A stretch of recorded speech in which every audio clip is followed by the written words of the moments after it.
Boa noite a todos, sejam bem-vindos ao nosso encontro semanal. Nós somos o Chico Xavier Learning Center, localizado em Portland, no Oregon, e hoje nós vamos estudar sobre o capítulo 173 do livro Caminho, Verdade e Vida, que se chama Zelo do Bem. Então, toda segunda-feira a gente tem essa palestra pública, e antes dela a gente tem também um estudo do Evangelho, do Livro dos Espíritos. Também temos várias outras atividades, estudo de livros, evangelização infantil, a formação do ESD. Então, todas as informações do nosso calendário de atividades estão em nossas redes sociais e no nosso site. As palestras também ficam gravadas e estão sempre disponíveis no nosso canal no YouTube. E somente lembrando, quem puder ajudar com doações, o centro ele sempre precisa de doações, tanto como voluntários como monetário. Então, quem puder ajudar, também todas as informações estão disponíveis online. Antes de começar a leitura em si do texto, convido a todos para a gente iniciar,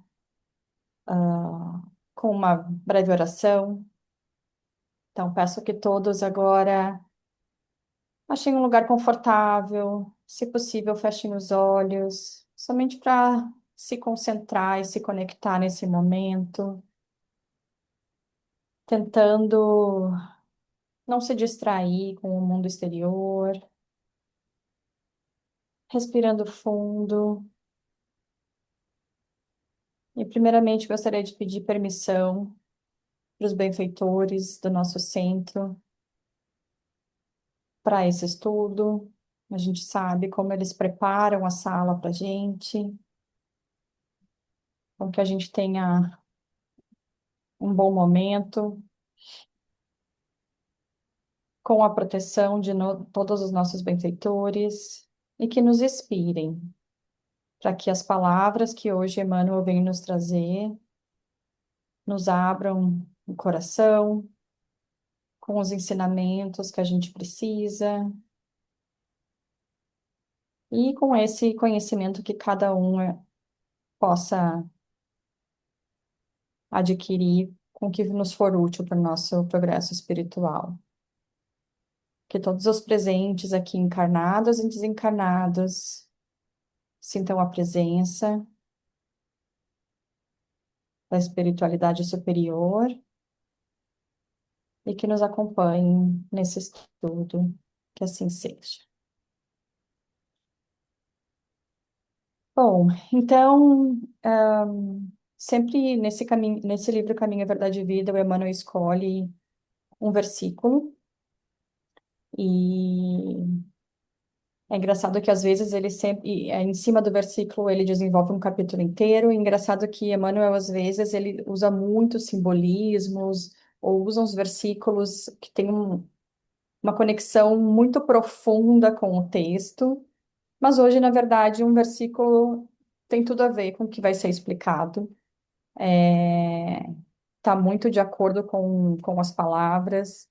Não que seja um entendimento fácil, porque, claro, que tem aquele significado profundo das palavras de Emmanuel, mas ele está na Epístola de Pedro, né, e que fala: E qual é aquele que vos fará mal se fordes zelosos do bem?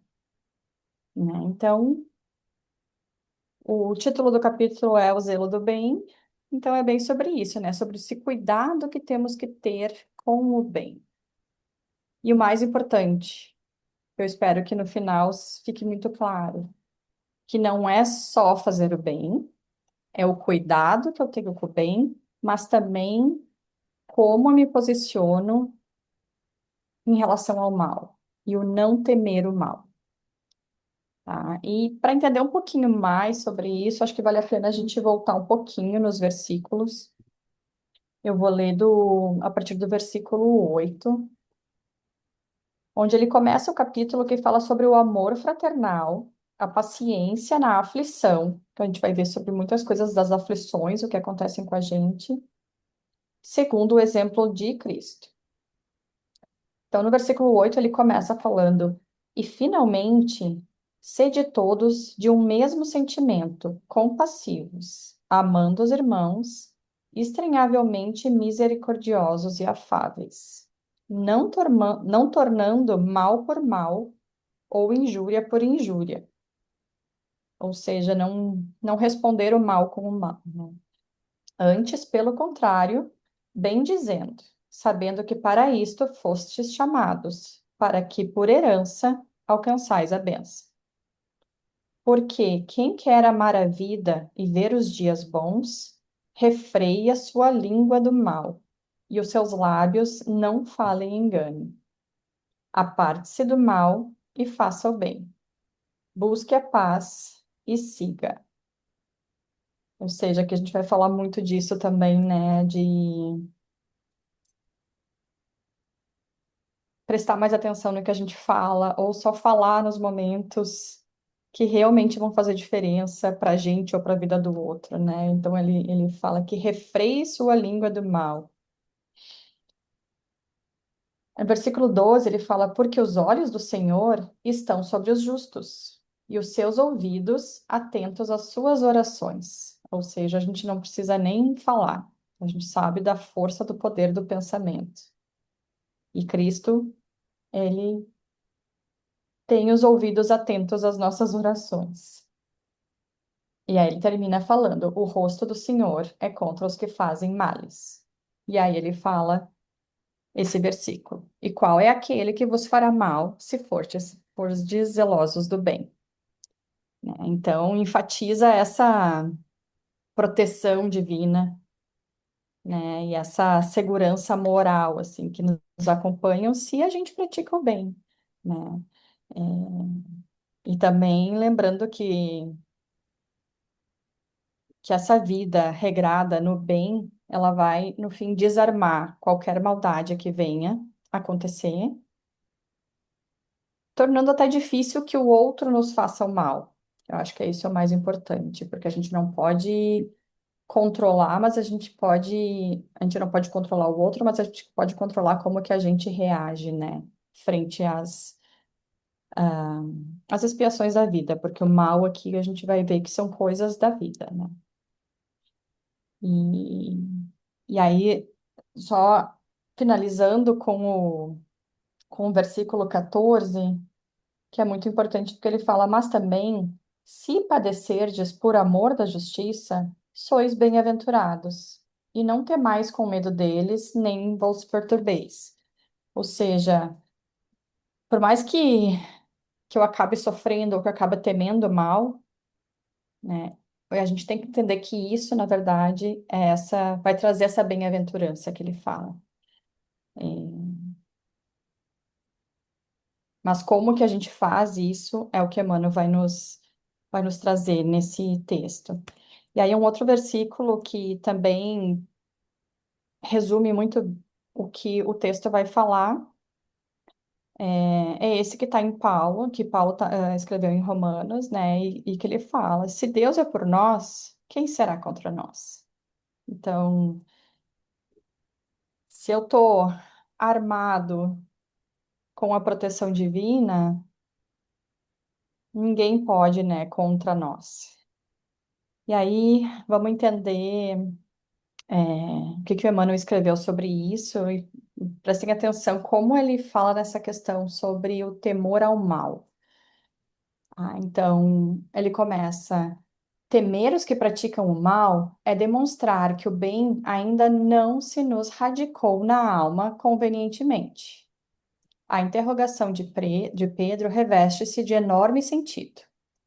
Se existe sólido propósito do bem nos teus caminhos, se és cuidadoso em sua prática, quem mobilizará tamanho poder para anular as edificações de Deus? Que é o que os dois versículos antes falaram, né? E aí ele fala: o problema reside, então, na necessidade de entendimento, né? A gente sabe que, como espírito, a gente acaba tendo essa limitação do nosso corpo físico, com todas as sensações e percepções que os espíritos têm. E ele deixa muito claro aqui. O problema reside na necessidade de entendimento. Somos incapazes de examinar todos os aspectos de uma questão, todos os contornos de uma paisagem. O que hoje nos parece a felicidade real, pode ser amanhã cruel desengano. Nossos desejos humanos modificam-se aos jorros purificadores da fonte evolutiva.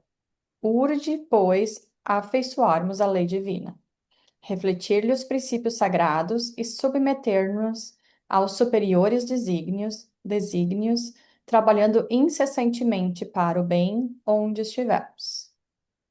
Os melindres pessoais, as falsas necessidades, os preconceitos cristalizados operam muita vez a cegueira do espírito. Procedem daí imensos desastres para todos os que guardam a intenção de fazer o bem, dando ouvidos, porém, ao personalismo inferior. Quem cultiva a obediência ao Pai, aí percebe que ele botou entre vírgulas, no coração. Ou seja, não é cultivar essa obediência à lei divina da boca para fora, né? Não só entender da lei divina, mas agir e trabalhar nisso no dia a dia. Então, quem cultiva no coração sabe encontrar as oportunidades de construir com o seu amor. Os que alcançam, portanto, a compreensão legítima não podem temer o mal. Nunca se perdem na secura da exigência nem nos desvios do sentimentalismo. Para essas almas que encontraram no íntimo de si próprias o prazer de servir sem indagar, os insucessos, as provas, as enfermidades e os obstáculos são simplesmente novas decisões das forças divinas, relativamente à tarefa que lhes dizem respeito, destinados a conduzi-las para a vida maior. Então, assim, esse texto ele vai trazer muito essa questão de entender o bem que o mal pode trazer para a gente e como agir sobre isso.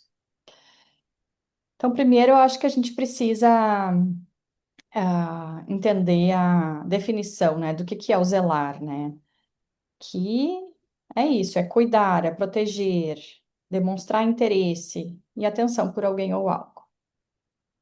Só que a gente tem que ter um pouco de cuidado com os extremos dessa palavra, né? Porque às vezes a gente se torna muito zeloso ou pouco zeloso, né? Às vezes a gente protege demais ou protege de menos. E aqui a gente está falando do bem, das nossas ações. E trazendo um pouco para a realidade, né? A gente já sabe que no passado, na história, e até hoje ainda acontece muito esses extremos, esses exageros, né? Às vezes, ah, em nome de alguma religião ou de Cristo, essa questão de torturar, de matar. é, Mas nos dias de hoje, essa questão que eu amo demais, seja uma questão material, seja uma pessoa, que acaba passando de um limite saudável, né? Ou o contrário, eu odeio demais, eu não cuido muito, e, e aquilo vai me alimentando, aquele ódio vai alimentando e vai mudando toda a vibração ao meu redor, a minha vida vai se tornando um caos. Então, é cuidar com esses extremos, né? E sabendo que isso é na verdade, uma compreensão errada, né, desse termo zelar. Porque aqui na mensagem de Emmanuel é bem isso, é esse sentido de cultivar, de velar, de investir, de perseverar nesse caminho do bem. E aí, o mais importante também da mensagem dele é não temer o mal, né? Que é aprender a entender esse papel do que seja considerado mal na nossa evolução para o nosso crescimento moral e espiritual. E aí, a primeira comparação que veio nos estudos para preparar essa aula é comparar esse zelo do bem com uma fazenda, com uma lavoura, com o trabalho de um fazendeiro, né? Então, assim como a colheita numa lavoura, eu não posso simplesmente decidir que eu tenho um pedaço de terra e que eu vou jogar uma sementinha e acabou, ela vai com o tempo crescer. Isso não existe. A gente sabe que para ter uma colheita, né, tem todo um processo que pode demorar meses, pode demorar um ano, esse preparo da terra, esse cuidado de saber que para semear na estação X eu preciso plantar um tempo antes, essa paciência que eu tenho que ter de esperar as coisas acontecerem, né? Não é de um dia para outro que a sementinha vai virar o que eu preciso colher.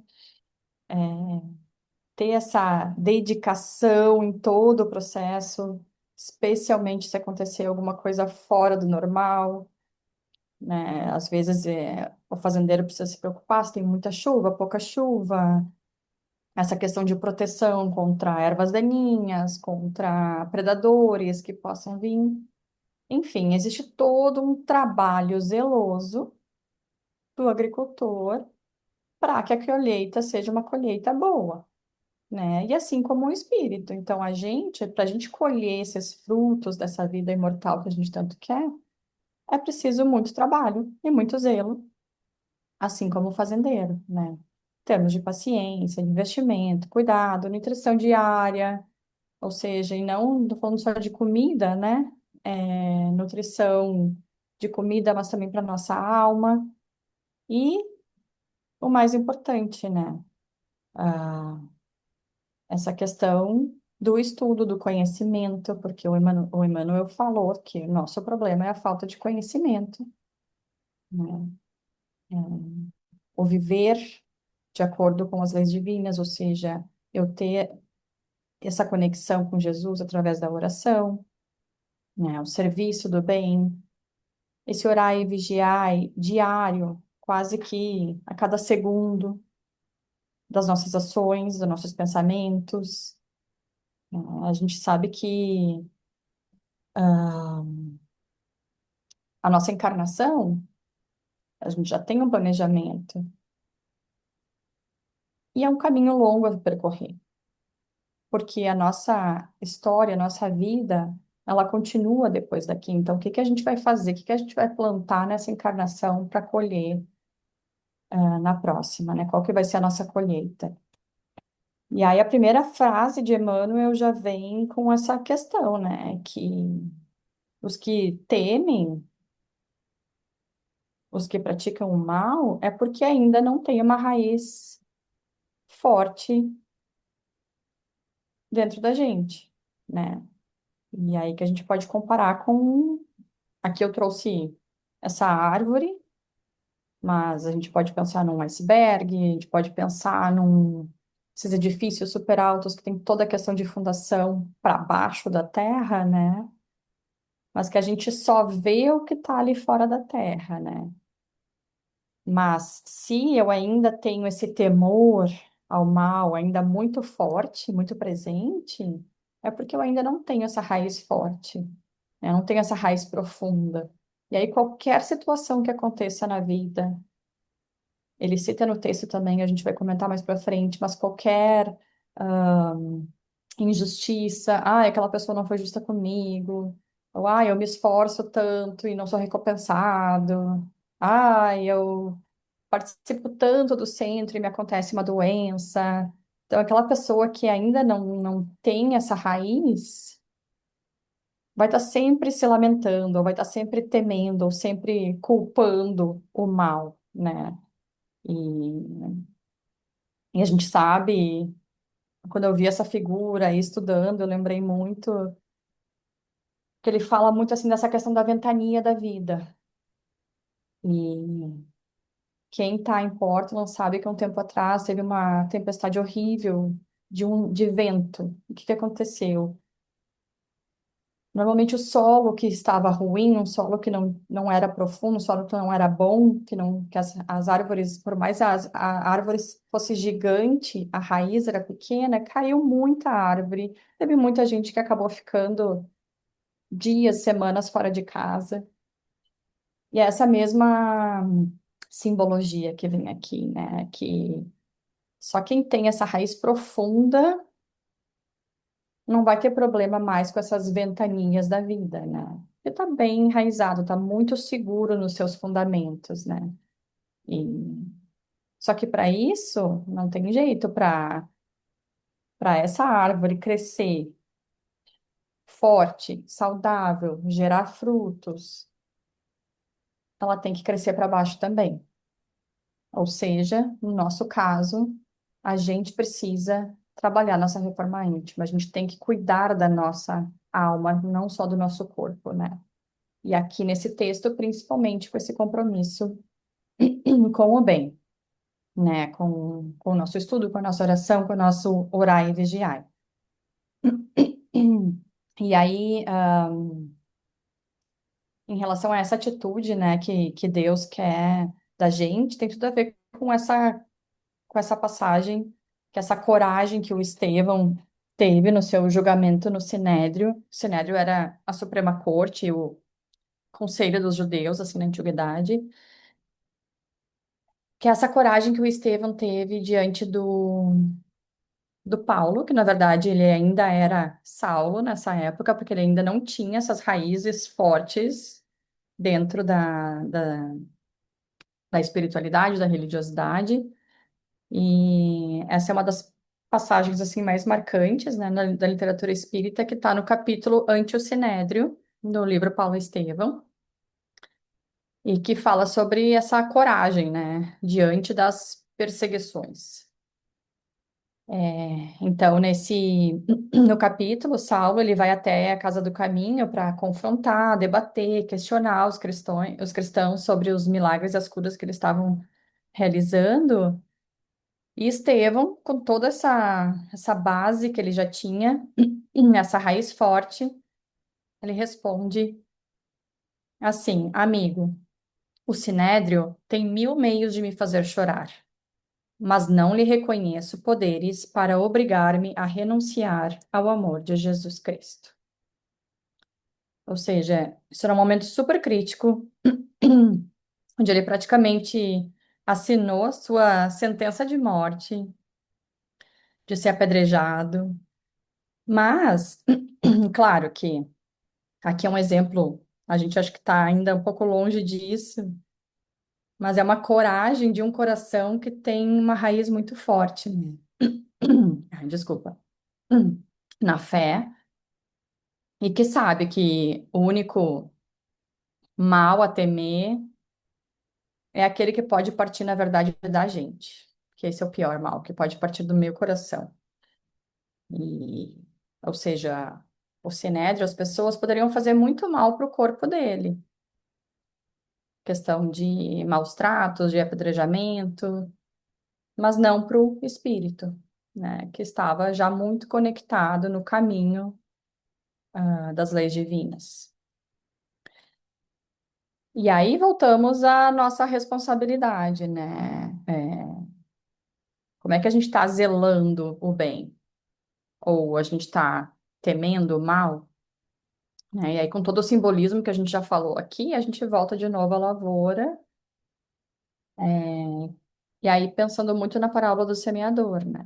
Pensando que o bem é uma grande lavoura do espírito, né? Então, toda a semente, ela leva consigo aquele genizinho do bem. Pode demorar a germinar, mas pode estar certo que a frutificação virá, né? Toda semente que for lançada com essa vontade, com esse zelo do bem, mais cedo ou mais tarde ela vai produzir. Porque a gente tem que entender que o tempo não depende da gente, a gente tem que ter essa paciência, a gente tem que ter essa dedicação. Mas se o solo é bom, se a gente está fazendo o zelo do bem, não temendo o mal, o retorno vem. Só que o Emmanuel citou, né, essas questões no texto, que esses melindres pessoais, essas falsas necessidades, preconceitos, que eles são a cegueira do espírito, eles podem ser considerados como os espinhos da parábola do semeador, né? Isso são coisas que vão atrapalhar a minha evolução, vão atrapalhar o meu caminho do bem.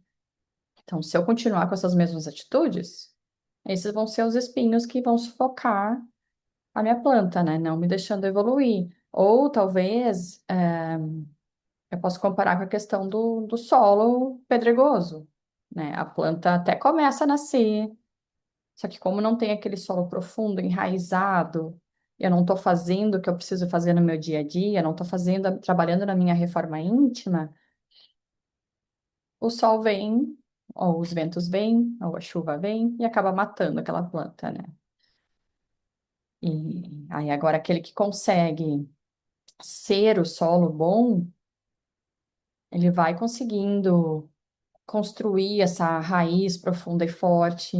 E aí todos esses impasses da vida que chegam para gente, eles não vão abalar, né, o nosso caminho do bem, né? Para quem está nesse caminho do bem, essas ventanias ou essas pedras, esses espinhos, eles na verdade a gente tem que entender como uma bênção, como uma escola de aperfeiçoamento da lei divina. No texto ele tem, mais para frente a gente vai ver que a gente tem que entender isso como um presente de Deus para a gente crescer e não só reclamar, né? E aí, falando sobre essas provas, expiações, sobre essas questões, na pergunta 938, o Kardec fala com os espíritos sobre isso, sobre essas questões de decepções, de ingratidão, de afeições destruídas, né? Onde ele pergunta, né? As decepções oriundas da ingratidão não serão de molde a endurecer o coração e a fechá-la à sensibilidade? E aí Kardec fala que é um erro, né? Porque o homem de coração se sente sempre feliz pelo bem que faz. E sabe que se esse bem for esquecido, será lembrado em outra, e que o ingrato se envergonhará e terá remorsos da sua ingratidão. Ou seja, é, todas essas ventanias, essas pedras, esses espinhos que vêm, é justamente Deus nos dá isso para testar a nossa vontade sincera, né, de executar o bem. E a gente tem que entender isso como estímulos para continuar o nosso crescimento moral. E aí vem a questão do entendimento, né?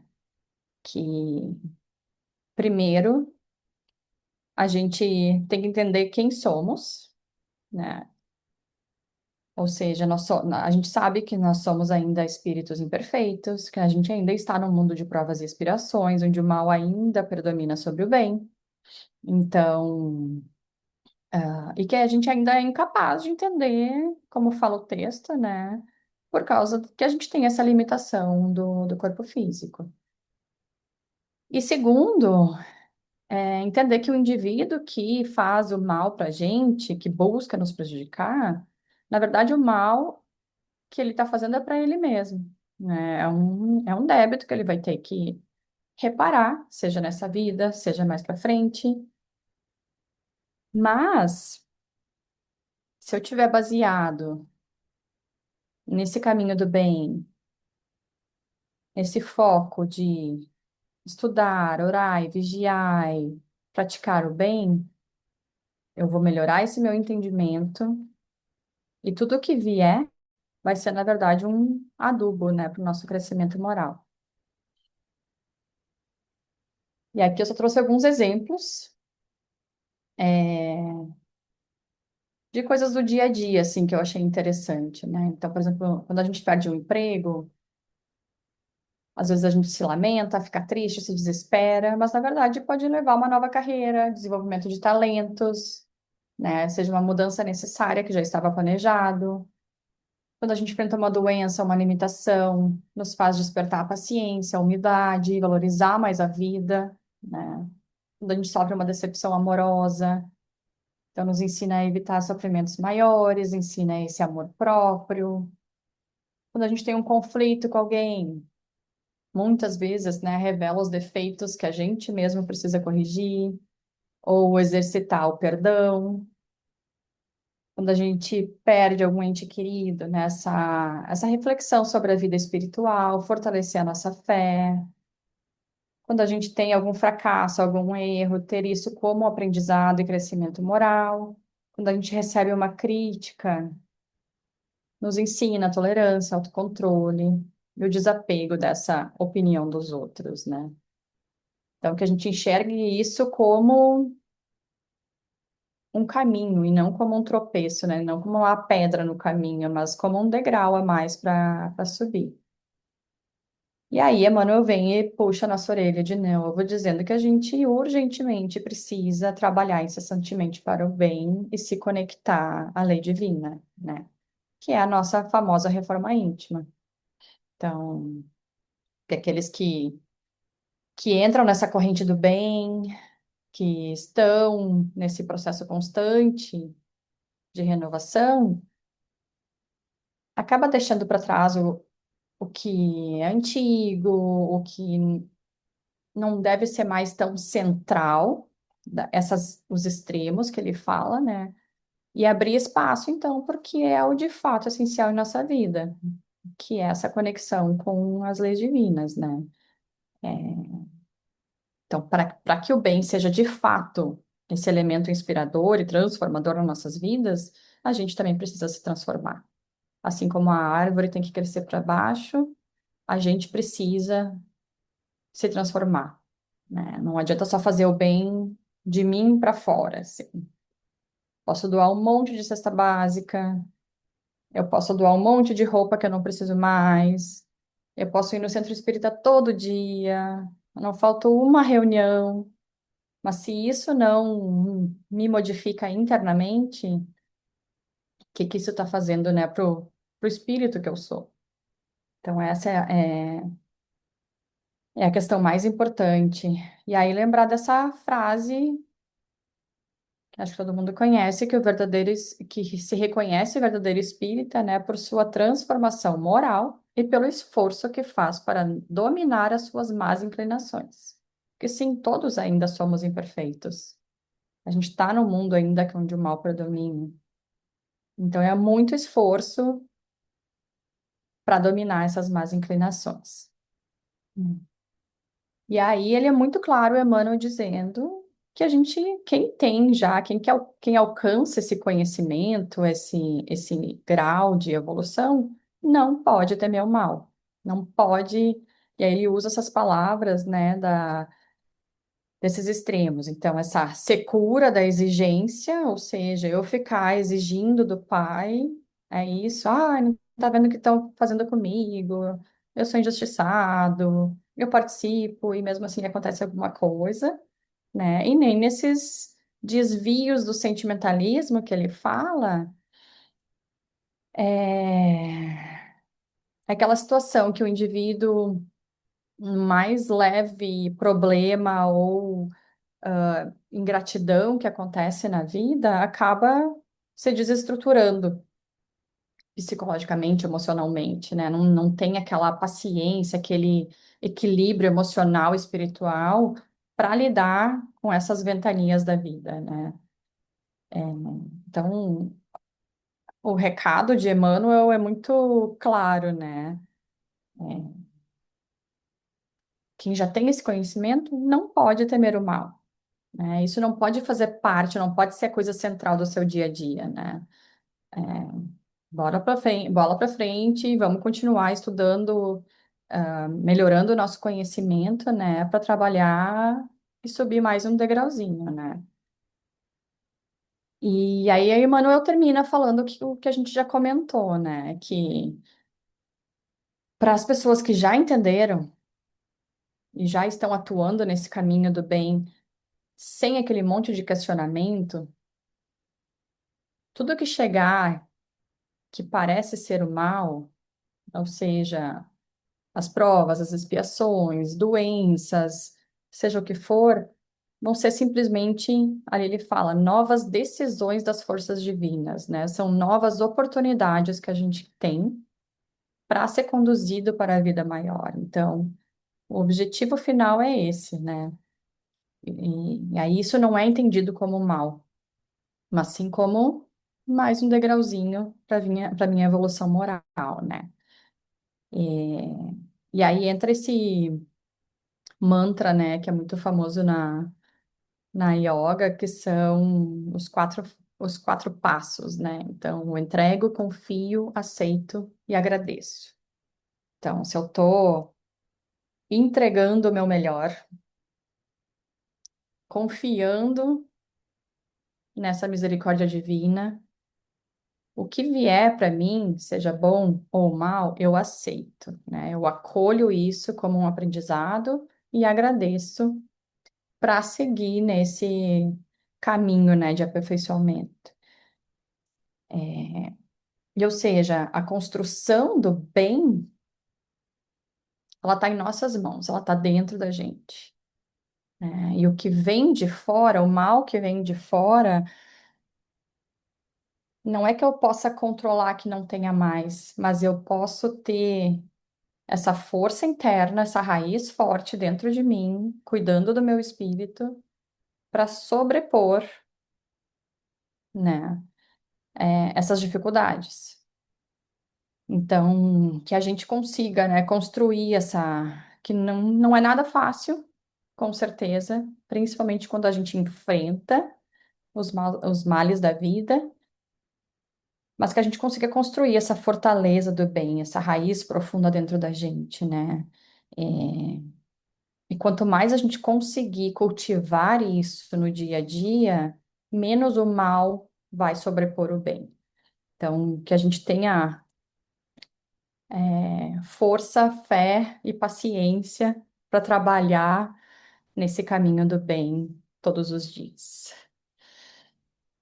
E era esse ah, a minha reflexão sobre o capítulo. E aí a gente sempre termina nosso encontro com um passe virtual, né? Quem está no centro pode tomar um passo físico, mas para encerrar esse nosso encontro, nos conectando a Deus novamente. Então, novamente, sintam-se confortáveis onde quer que estejam, é, respirando fundo, conectando o nosso pensamento à espiritualidade, ao Deus Pai.